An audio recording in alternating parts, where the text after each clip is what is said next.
Assalamu alaikum class. Your lecture is about light and dark reactions. सबसे पहले हम light reactions को study करेंगे। लाइट रिएक्शंस से ही लफ्ज़ से ही पता चलता है कि ये रिएक्शंस लाइट की मौजूदगी में होते हैं। ठीक है, इसमें लाइट का यूज़ होता है रिएक्शंस को कैरी आउट करने के लिए। जब क्लोरोफिल मॉलिक्यूल्स क्लोरोफिल पत्तों में प्रेजेंट होता है, ठीक है, ग्रीन पिगमेंट है।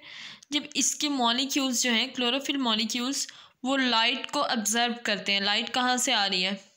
सनलाइट। ठीक है, देयर एनर्जी लेवल इंक्रीजेस। जब वो लाइट एब्जॉर्ब करते हैं तो उनका जो एनर्जी लेवल है वो इंक्रीज हो जाता है। ठीक है, and there electrons are emitted. अब क्या होता है कि जो उनके इलेक्ट्रॉन्स हैं उनके अंदर काइनेटिक एनर्जी आ जाती है। ठीक है, एनर्जी लेवल इंक्रीज हो जाता है तो काइनेटिक एनर्जी की वजह से वो मूव करना शुरू कर देते हैं और इस मूवमेंट की वजह से क्या होता है कि इलेक्ट्रॉन्स इमिट करना शुरू कर देते हैं। अब ये जो इलेक्ट्रॉन्स हैं ये इलेक्ट्रॉन ट्रांसपोर्ट चेन में चले जाते हैं। ठीक है, इलेक्ट्रॉन ट्रांसपोर्ट चेन में जाते हैं और वहाँ एटीपी प्रोड्यूस करते हैं, एडिनोसिन ट्राइफॉस्फेट। ठीक है, एनर्जी है। अब ये जो लाइट है ये एक और काम करती है, जो वाटर मॉलिक्यूल्स प्रेजेंट हैं उनको ब्रेक करती है। ठीक है, light also breaks water molecules. किस तरह से? अब फोटो लाइट और लाइसिस ब्रेक डाउन। जब लाइट वाटर मॉलिक्यूल्स को ब्रेक करती है तो क्या क्या रिलीज़ होता है? ऑक्सीजन और हाइड्रोजन, H2O। तो ऑक्सीजन और हाइड्रोजन रिलीज़ होता है। अब उसके जो हाइड्रोजन एटम्स होंगे वो इलेक्ट्रॉन्स देंगे क्लोरोफिल को।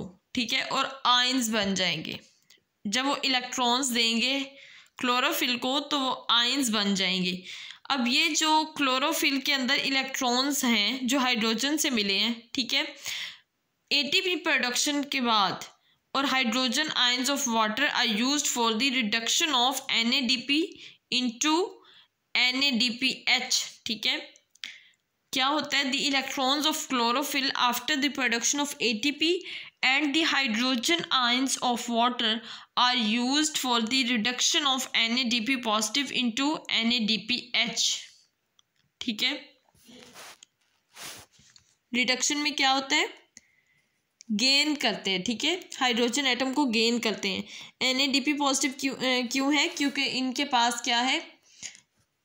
हाइड्रोजन नहीं है। ठीक है, इसलिए पॉजिटिव है। जब ये हाइड्रोजन गेन करेगा यानी कि इलेक्ट्रॉन गेन करेगा तो NADPH हो जाएगा।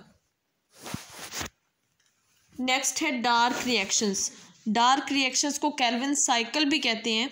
मेल्विन केल्विन और उसके कोलीग्स ने कैलिफोर्निया की यूनिवर्सिटी में इसको डिस्कवर किया था तो उसके नाम की वजह से इसको केल्विन साइकिल कहते हैं।